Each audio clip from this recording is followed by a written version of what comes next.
227 was a heartwarming and hilarious sitcom that captured the colorful lives of a tight-knit community in Washington, D.C., a place where laughter and life lessons went hand in hand. In this video, we'll uncover the real names of the cast members who have passed away, along with the hidden stories they carried. Don't forget to like and subscribe to the channel. Let's go. Elena Reed Hall as Rose Lee Holloway. Elena Reed Hall, born on November 10, 1946, became a familiar face to American TV audiences in the 1980s thanks to her role as Rose Lee Holloway on the sitcom 227, 1985 to 1990, which she took on at 39 years old. Rose was intelligent, poised, and always ready with sharp, heartfelt advice, a standout presence in the lively apartment complex that made the show a hit. Before stepping into the television spotlight, Elena was the lead singer of the group Tiny and the Dunaways and starred in acclaimed musicals like Hair, Chicago, and Eubie. Her career breakthrough came in 1976 when she played photographer Olivia Robinson on Sesame Street, the iconic American children's program. Though her professional success was undeniable, Elena's personal life was marked by quiet tragedies. She married 3 times and had 2 children, but endured a devastating loss when her second husband, actor Kevin Peter Hall, died in 1991 from AIDS-related complications caused by a blood transfusion after an accident, just over 2 years into their marriage. In 2008, she found joy again with her third husband, Tamim Amini, but happiness was short-lived. On December 17, 2009, Elena Reed Hall passed away from breast cancer at the age of 63. There was no grand farewell, no elaborate ceremony. Her ashes were scattered into the Pacific Ocean. Helen Martin as Pearl Shea. Helen Dorothy Martin, born July 23, 1909, was a trailblazing African-American actress best known for her role as the feisty neighbor Pearl Shea on NBC's 227, 1885 to 1990, which she played at the age of 76.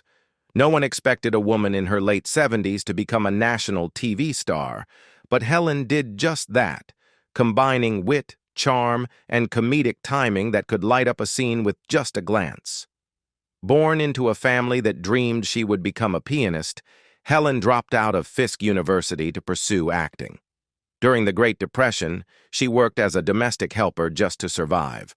But despite poverty and racial discrimination, she fought her way into the arts with remarkable grit. She even co-founded the American Negro Theater, a near-impossible feat for a black woman at the time. Though she spent much of her life on Broadway, true fame didn't come until her later years. Then, she surprised everyone, stealing scenes in Hollywood with quirky comedic roles like Weeping Wanda on Good Times and even shocking audiences by declaring on television, "I like marijuana," to everyone's delight. Helen Martin died of a heart attack on March 25, 2000 at the age of 90. She remains a powerful example that even a little old lady can shake up the entertainment world. Paul Winfield as Julian C. Barlow. Paul Edward Winfield, born May 22, 1939, was one of the first African-American male actors to make a lasting impact in Hollywood. At 50 years old, he joined the sitcom 227 as Julian Barlow, a thoughtful, refined gentleman who brought a layer of depth to the bustling neighborhood. But Paul's influence reached far beyond television. He moved audiences across America with his role as a struggling father in Sounder, 1972, which earned him a rare Oscar nomination for a black actor at the time. He also voiced characters in Batman, Spider-Man, and Gargoyles, and captivated viewers as the narrator of City Confidential. Privately, Winfield's life was quieter and more solemn. As a gay man in an era of intolerance, he kept his personal life discreet, living for 30 years with his partner, architect Charles Gillen, Jr. There was no wedding, no public recognition, just a steady, silent love that endured until Gillen's death from bone cancer in 2002. Paul Winfield battled health issues including obesity and diabetes and died of a heart attack on March 7, 2004, at the age of 64. The two men were laid to rest side by side, no grand memorial, no inscriptions, but their story speaks volumes about quiet, enduring love. Beah Richards as Carolyn Hurley. Beah Richards, born Beulah Elizabeth Richardson on July 12, 1920 in Vicksburg, Mississippi, joined 227 in the late 1980s at 66 years old. Every time she appeared on screen, her presence felt like a whisper from the past, commanding, dignified, and unforgettable. Born into poverty, her father a preacher, her mother a seamstress, Beah graduated from Dillard University in her late 20s and left the conservative South for New York to pursue the arts. Her big break came in 1955, playing an 84-year-old woman in Take a Giant Step. Not just an actress, Beah was also a poet and playwright. She boldly identified as Black at a time when most of America still said Negro. Her emotionally rich performances made a national impact, especially her role as the mother in Guess Who's Coming to Dinner, 1967, which earned her an Oscar nomination. Her private life, however, was solitary. A short-lived 4-year marriage to Hugh Harold Jr., no children, no scandals, Beah Richards dedicated her life to the stage and civil rights. At 68, she won her first Emmy for Frank's Place.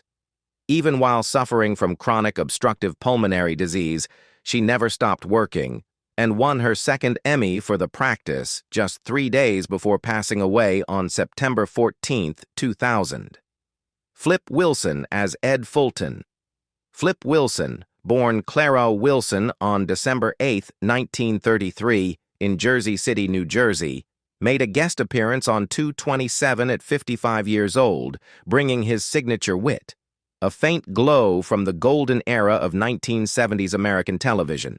Few know that this comedy legend lost his mother at an early age, grew up in foster care, and voluntarily entered a reform school just to be near his brother. It was during those years of confinement that Flip sharpened his storytelling skills, mastering rapid-fire jive talk, so much so that his peers said he was flipping out. The nickname stuck. After leaving the Air Force in 1954, he began performing stand-up in clubs and late-night shows. In 1970, The Flip Wilson Show premiered, making him the first Black entertainer to host a nationally syndicated comedy series. That same year, he won a Grammy for his skit, The Devil Made Me Buy This Dress, and introduced America to his iconic character, Geraldine. But fame didn't last forever. In 1981, Flip was arrested for drug possession, and his advertising career crumbled. He stepped away from showbiz in 1979 to raise his children, gaining full custody after several failed relationships. He fathered 9 children with 3 women and lived as a couple with Blonell Pittman, though they never officially married. Tragedy struck in 1993 when his son David was paralyzed in a motorcycle accident. Flip Wilson died of liver cancer on November 25, 1998, just 13 days before his 65th birthday. His ashes were scattered at Westwood Village Memorial Park. Kevin Peter Hall as Warren Merriweather. Kevin Peter Hall, born May 9, 1955 in Pittsburgh, Pennsylvania, was a towering African-American actor standing at 7 feet 4 inches tall, nearly twice the height of an average person. When he appeared on 227 at 34 years old, he wasn't just making a guest appearance, he was also falling in love. On set, he met actress Elena Reed Hall. Their characters married on the show, and soon after, so did they in real life in 1988, becoming one of TV's most beloved couples. Kevin was best known for his iconic monster roles in films, like the fearsome alien in Predator, 1987, and Predator 2, 1990, or the gentle giant in Harry and the Hendersons. Though often hidden behind layers of makeup, Kevin's warmth and presence still shone through. He once joked that he specialized in growling, wordless roles. But tragedy struck unexpectedly. In late 1990, Kevin was in a serious car accident and required a blood transfusion. Unknowingly, the blood was tainted with HIV. Despite the unwavering support of his wife and their brave public acknowledgement of his illness, Kevin survived only a few more months. He passed away from AIDS-related complications on April 10, 1991, at just 35 years old. Della Reese as Grace. Della Reese, born Della Reese Patricia Early on July 6, 1931 in Detroit, appeared in several episodes of 227 in the 1980s at 56 years old. Every time she entered a scene, her calm gaze and rich, authoritative voice left a lasting impression. Starting out as a young gospel singer in church, Della toured with Mahalia Jackson as a teenager and made history by becoming the first black gospel singer to perform in Las Vegas casinos. With her powerful soprano voice, she conquered gospel, jazz, and pop genres, earning a Grammy nomination in 1987 for her gospel recordings. Her talents extended beyond music. She became a television icon with her role as Tess in Touched by an Angel, 1994 to 2003, a spiritual guide for millions of viewers. Even after suffering a stroke on set, she continued working, commuting regularly between Beverly Hills and Salt Lake City to finish filming. Behind the spotlight, Della's life was full of challenges. She married 3 times and raised 4 children, including her adopted daughter Dolores, who died under mysterious circumstances in 2002. Ordained as a minister in 1986, Della founded and led her own church, preaching love and prosperity through a modern lens of faith. Della Reese passed away on November 19, 2017, at the age of 86. Though the cause of death was not publicly disclosed, she had battled numerous health issues in her later years. Yvonne Wilder as Anna Gonzalez. Yvonne Wilder, born Yvonne Othon, on September 21, 1937, in the Bronx, New York, brought sharp wit and subtle humor to her 1988 guest role on 227. At 51 years old, she wasn't just a scene stealer, she also represented a generation of Latina women fighting for recognition in a white-dominated entertainment industry. Wilder burst onto the scene in her 20s with the role of Anita in West Side Story, both on London's West End and in the iconic 1961 film. At a time when Latino characters were often portrayed by white actors in brownface, Yvonne, of Cuban and Puerto Rican descent, shattered stereotypes with genuine talent and pride. She passed away on November 24, 2021, closing the chapter on a creative journey that spanned more than half a century.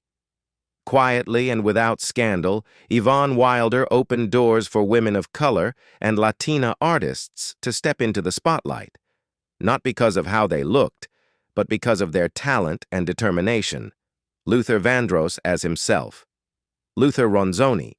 Vandross Jr., born April 20, 1951, in New York, made a brief guest appearance on 227 in 1990 at age 39. Though his role was fleeting, his presence felt like a soft musical note, a reminder that true greatness doesn't need to demand attention to be unforgettable. Known as the Velvet Voice, Vandross won the hearts of millions with romantic ballads like Never Too Much, Here and Now, and Dance with My Father. He won 8 Grammy Awards, sold over 40 million records, and sang duets with legends such as Mariah Carey, Beyoncé, and Aretha Franklin. But behind the spotlight was a solitary soul. Vandross never married, had no children, and kept his sexuality private. A choice his close friend Patti LaBelle later explained was made to avoid hurting his female fans. In 2003, at the height of his career, he suffered a severe stroke that left him in a coma for 2 months and unable to walk or speak. Yet even then, he won his final Grammy for Dance with My Father, a quiet farewell to the father he lost in childhood. In a taped message accepting the award, he whispered, "When I say goodbye, it's never for long." Luther Vandross passed away on July 1, 2005, from a heart attack at age 54. But his voice, smooth as silk, light as mist, dreamlike, remains etched in the memory of anyone who ever truly listened. Earl Boen as Conrad. Earl Boen, born August 8, 1941, in New York, appeared on 227 in 1990 at 49 years old, bringing his signature stern look and dry wit that made him a recognizable character actor. In the show, he played a sharp, know-it-all neighbor who added a distinct flavor to the vibrant community. Originally from the stage, Boen built a solid career through supporting roles in series like Who's the Boss?, The Fresh Prince of Bel-Air, and Get a Life. After stepping away from on-screen acting in 2003, he became a legend in voice work. The demonic LeChuck in Monkey Island and King Tyrannus in World of Warcraft. Voices that lingered in the subconscious of generations. Off-screen, his life was quiet and marked by deep emotion. After losing his first wife, Carol Keene, to cancer in 2001, he remarried in 2008 and chose a peaceful life in Hawaii. Diagnosed with lung cancer in late 2022, Earl Boen passed away on January 5, 2023, at the age of 81. James Karen as the lawyer. James Karen, born Jacob Karnofsky on November 28, 1923 in Wilkes Barre, Pennsylvania, appeared on 227 at 62 years old, instantly recognizable as one of those familiar faces whose name you never quite remember. He embodied the perfect supporting character, commanding, wry, or just unsettling enough to linger in your mind. Raised in a poor Jewish immigrant family, Karen served in the U.S. Air Force before breaking into theater as the understudy for Karl Malden in A Streetcar Named Desire. His career spanned over 70 years, with standout roles in Poltergeist, Wall Street, and The Return of the Living Dead, performances that earned silent nods from both audiences and directors. In his personal life, he married singer Susan Reed, had one son, and later shared his life with his second wife, Alba Francesca. His close friend and mentor was none other than silent film legend Buster Keaton, who was also godfather to Karen's son. James Karen passed away on October 23, 2018, at the age of 94.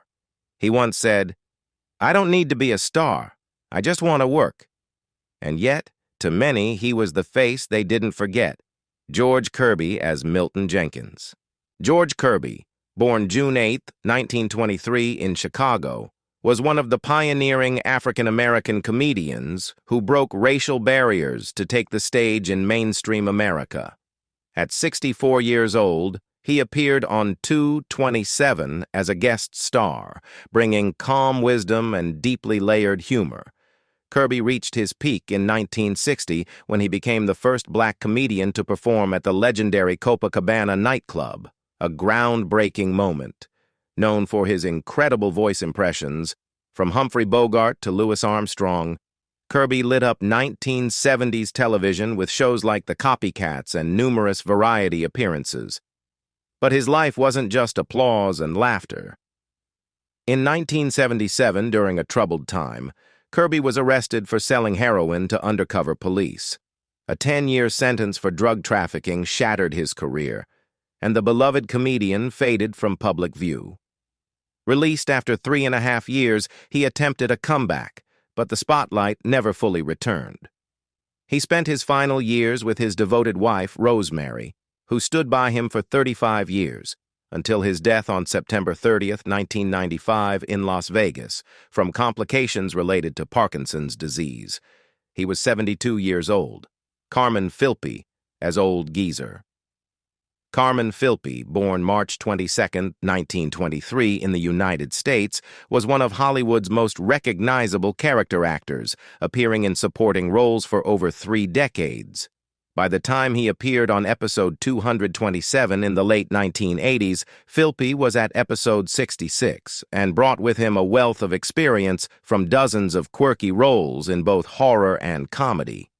He began acting relatively late, with his first film Wild Gypsies in 1969.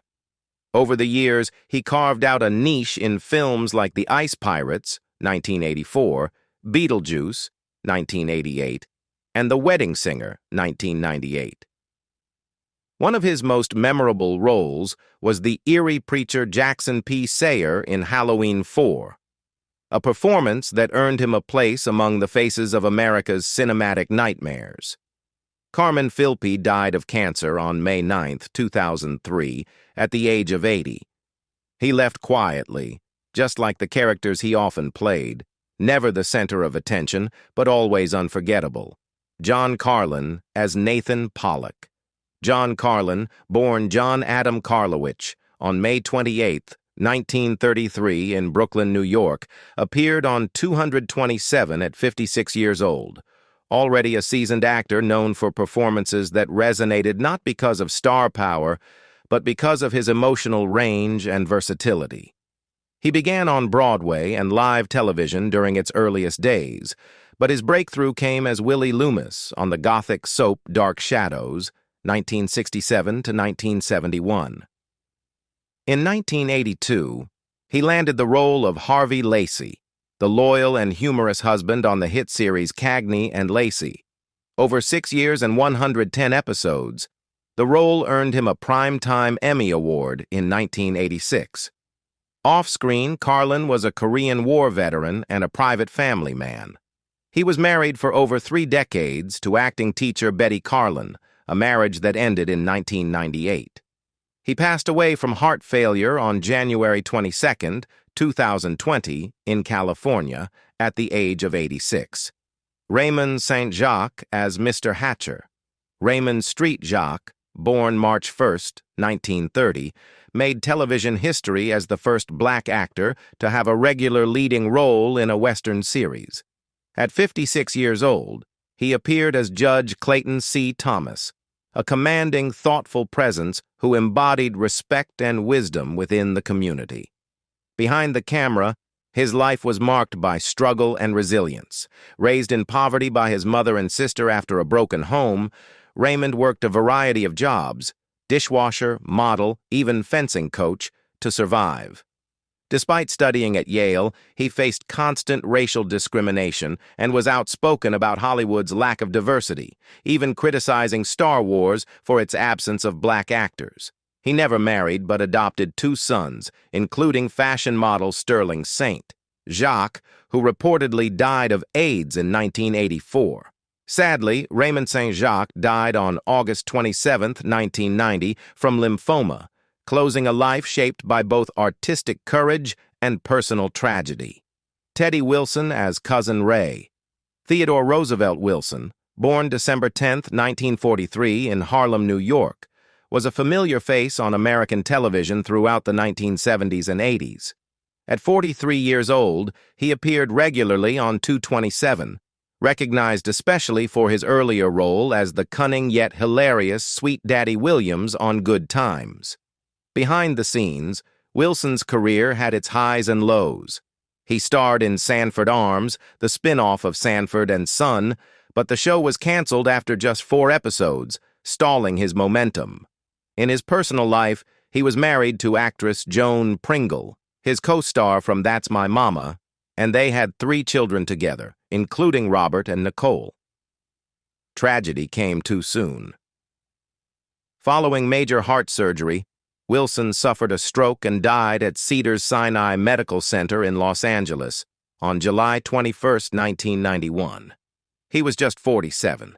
His sudden passing shocked fans and fellow actors alike. Dennis Fimple as Slim.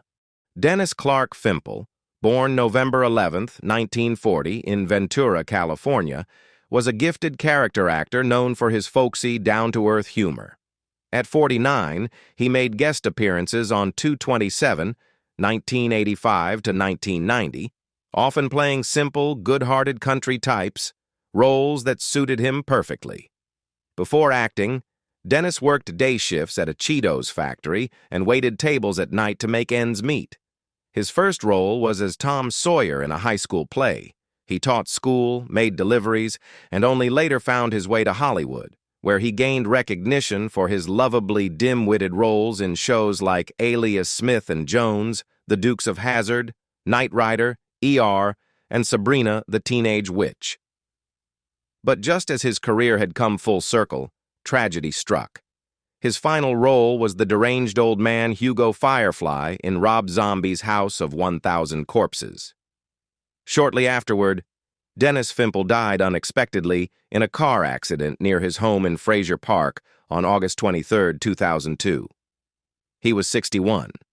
He left behind a son, Chris, and the warm memory of a goofy grin that audiences never forgot. John Houseman as himself. John Houseman, born Jacques Houseman on September 22, 1902 in Romania, was one of the great pillars of 20th-century American stage and screen. When he took on the role of law professor Charles W. Kingsfield in The Paper Chase, 1978, he was 85, embodying a stern, commanding presence that became iconic. Behind the aura of authority was a life as dramatic as any script. Once a successful grain trader in Chicago, Houseman lost everything in the 1929 market crash. His then-wife, actress Zita Johann, pulled him from financial ruin and led him toward the theater. Reinventing himself, Houseman quickly became a major Broadway producer, famously partnering with Orson Welles, whom he discovered, nurtured, and later fiercely clashed with after Citizen Kane. But he didn't stop there. He found new purpose in Hollywood as a film producer and as a revered instructor at Juilliard, where he mentored future stars like Robin Williams, Kevin Kline, and Patti LuPone. Incredibly, at 71, Houseman won an Oscar for his role in The Paper Chase. John Houseman died of spinal cancer on October 31, 1988 in Malibu, at the age of 86, leaving behind a legacy of discipline, intellect, and art. Roscoe Lee Browne as Albert Henry. Roscoe Lee Browne, born May 2, 1922, in Woodbury, New Jersey, appeared on 227 at 65 years old, not as a regular, but as a standout guest star, already a revered figure in American television. In 1986, he won an Emmy for his guest role on The Cosby Show. Behind his polished, aristocratic presence was a life of quiet intensity. A national track champion and World War II veteran, Browne taught French and English before leaving it all behind in 1956, at age 34, to pursue acting. Throughout his career, he rejected stereotypical roles for black actors and instead commanded the stage with Shakespearean authority. He starred alongside John Wayne in The Cowboys and voiced the menacing Kingpin in Spider-Man, the animated series. Browne never married, had no children, and shied away from activism, choosing instead to affirm his identity through art and excellence. Roscoe Lee Browne passed away from stomach cancer on April 11, 2007, at age 84. A quiet icon who never shouted, yet always stood tall. Paul Reubens as Pee Wee Herman. Paul Reubens, born August 27, 1952, was 35 when he made a memorable guest appearance on 227, playing a bizarre, childlike man whose odd behavior left the entire neighborhood bewildered. He was instantly recognizable in the role, true to form as his most famous creation, Pee Wee Herman. But beneath the laughter and the bow tie lay a fractured life. In 1991, Reubens was arrested in a scandal at an adult theater, a sudden fall from grace that nearly destroyed his career overnight. He withdrew from public view, surrounding himself with eccentric collections and battling deep depression. Behind Pee Wee's innocent smile was a man haunted by questions of identity and a past he kept hidden. It wasn't until his death from cancer on July 30, 2023, that fans learned the full truth. Reubens had been gay and once deeply in love with an artist who died of AIDS. His private sorrow became public only after he was gone, leaving behind a bittersweet legacy of joy, secrecy, and the strange beauty of never quite fitting in. Richard Venture as Drew Mortimer. Richard Venture, born Richard Charles Venturella on November 12, 1923 in New Jersey, was already 64 years old when he appeared on 227 in the 1980s. A seasoned actor, he was known for portraying calm, authoritative men with something hidden just beneath the surface, a classic, mysterious power figure that became his signature. Before the spotlight, Venture served in the U.S. Navy during World War II, stationed on 3 aircraft carriers. He returned not with medals, but with a world-weary gaze, a depth he brought to roles in Missing, 1982, Scent of a Woman, 1992, and many more, often playing complex, emotionally restrained characters. Behind the scenes, his life was full of twists. He was married 4 times and had 4 children and 9 grandchildren. His third marriage, to African-American actress Olivia Cole, ended in divorce just 31 days before her death in 2018. Richard Venture passed away on December 19, 2017, in Chester, Connecticut, at the age of 94, a quiet exit for a man who had mastered the art of quiet intensity. Red Buttons as Toots. Red Buttons, born Aaron Chwat on February 5, 1919, in Manhattan, New York, made a guest appearance on 227 at 68 years old. He played eccentric, comedic supporting roles laced with biting sarcasm, the kind of moments that gave special episodes their edge and soul.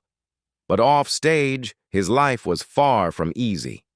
Born into a poor Jewish family, he hustled through vaudeville and burlesque theaters, once even having a show shut down by authorities. Despite his rising fame, Buttons was known for a volatile temperament, reportedly cycling through 87 different writers during his TV career, which ultimately derailed his small-screen success. He won an Oscar and a Golden Globe for Sayonara, 1957, yet his personal life was turbulent. His first 3 marriages ended in divorce, and his 4th wife, Alicia Pratts, died in 2001, leaving him alone in his final years. Red Buttons died of heart failure on July 13, 2006, at his Los Angeles home. He was 87. Which actor impressed you the most? Let us know in the comments below. And don't forget to like and subscribe to our channel for more great content. Thanks for watching, and see you next time. Goodbye.